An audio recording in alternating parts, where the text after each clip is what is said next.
Hey, hi guys, welcome to the session. In this session, we will be understanding about iterables and iterators. So we have, in previous session, we have find many exceptions where we were getting that this is not a iterable. So that's why we are not able to get the value and error was being thrown by the, uh, you know, application. So let's first start with iterables.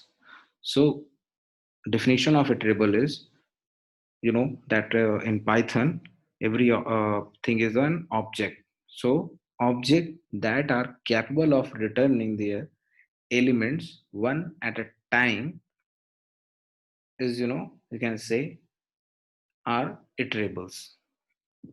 So technically we can say how technically we should recognize that that particular thing is iterable if that particular object has a iter method, then it is a iterable. It is also known as a double. Basically iter start with the double underscore, so known as a dunder in Python. And this particular function is also known as double dunder, is also known as double underscore is also known as magical and special methods. Iterator. So to validate this particular definition, let's use the, you know, take the samples and verify how this particular definition is, helping us to identify iterables. So for that, I have taken two samples. One is a list object, which has a three elements: Surya, is, and here. Other one is a integer object, you can say, which has a value 1 to 3. So I have ran the command. Now first part of validation is the definition that are cap object that are capable of returning their element one by one. How if we are able to access elements one by one, then it is a iterable.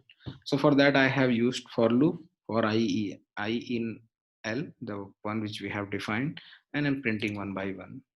So we are able to do that. That means we are able to extract elements one by one and able to print, right? So in case of second, that is integer, if I run the command, then I'll get type error, that is int object is not iterable. So at first step itself our second sample is getting failed, so integer is not an iterable. Now move to the second part of the validation. Object should have a iter method. So how to identify whether that particular object has a iter method or not? So we have a very simple command for that. We can use dir and pass the object in that, and this will help us to find out whether that particular thing has a. So this helps us to understand whether to recognize that particular thing has a dir object or sorry or iter object or iter function or not. So in this I can find iter is there, so that particular object is iterable. We can use help function also to check whether that particular object has iter method or not. Just use help and pass the uh, name of the object, and you will be able to see that. So we can find out iter method here. So both are almost same. So let's see some built-in functions, whether that are iterables or not. So I have used first str data type. So it has a iter method, right? Can you find it? Yes, I can find str is iter. So string is iterable. How about tuple? Tuple will also be having iter. How about dictionary? Dictionary is also iterable, so it also has iter method. So in short, we can say anything which has a iter method is a iterable, right? So this is a very short understanding. Just check dir and pass the object name. If it is giving iter function, then that particular thing is a iterable. We haven't checked about integer, right? So let's check if integer is a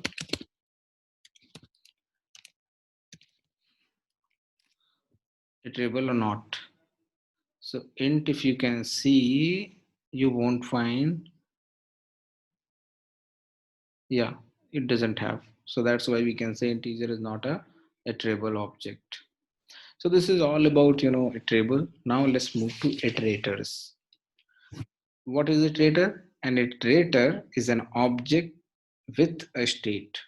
It is able to, you can, iterator remember basically the state. It remembers its state. How W3 school define it? W3 school define iterator as a object that can be iterated upon, meaning that you can traverse through all the values, meaning you can access one by one each values. And technically in Python, an iterator is an object which implement the iterator protocol, which consists of the method. It has now two method. Iterable has only one iter method, while iterator has a two method, that is iter and next. Why so? Because iter will provide flexibility to access elements, right? And while next will provide, you can access element by its state, right? So if you are using next, you can move to the next elements. We will see that how it is different from iterables. So why next? Because next is able to remember the state. So we have taken the example of list in iterables. Let's see if it is a iterator or not. So we have just to be very crisp, type that particular object itself. We have used L, right? For where Surya is here was there.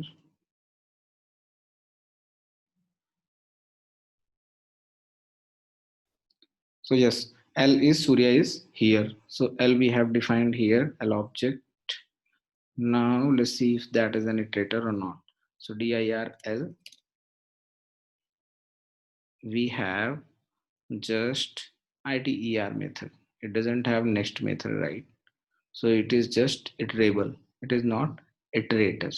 So if it is not a iterator, and if we use next L, then we will get error that list object is not an iterator. So how to make that particular object iterator?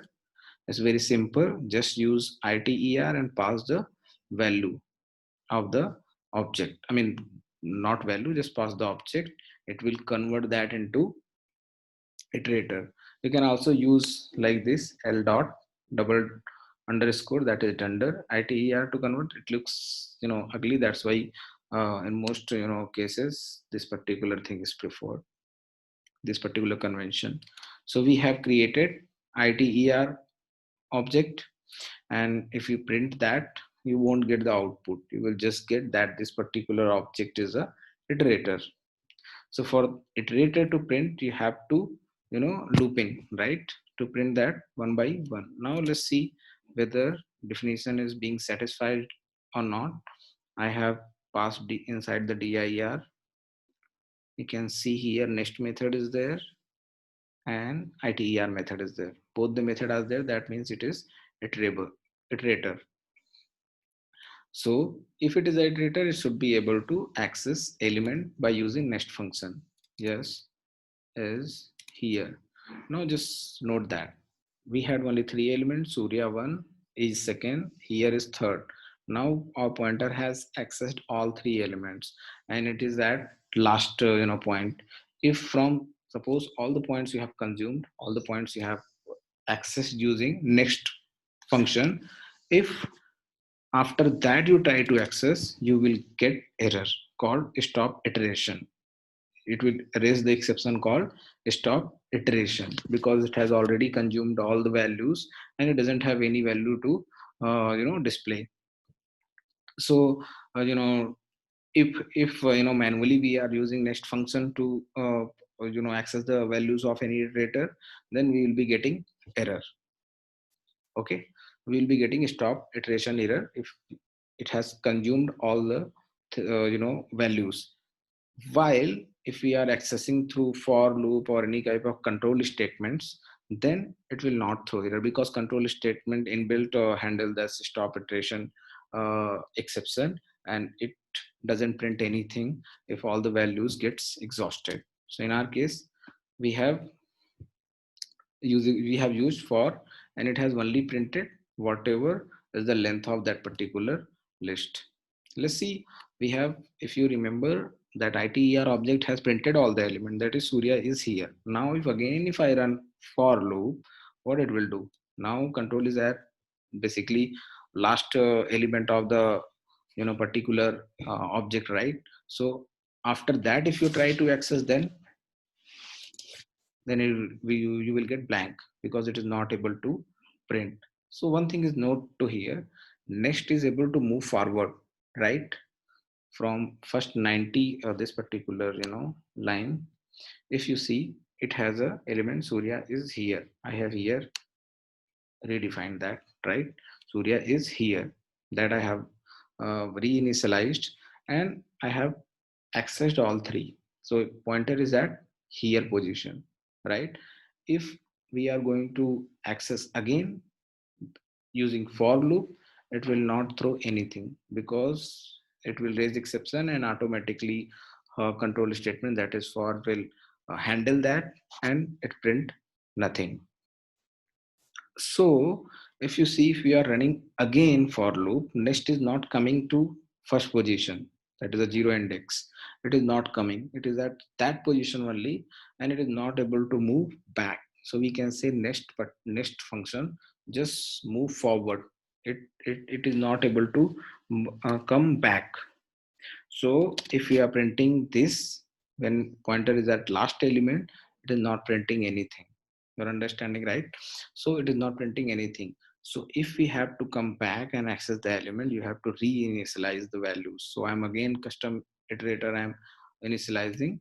And if I initialize again, I'll get the output, right? So this is all about iterable and iterators. So what we can conclude here is, every iterator is also an iterable, but not every iterable is an iterator. For example, we have seen a list is an iterable, but a list is not an iterator. However, by using iter function, we can make that, but by default it is not.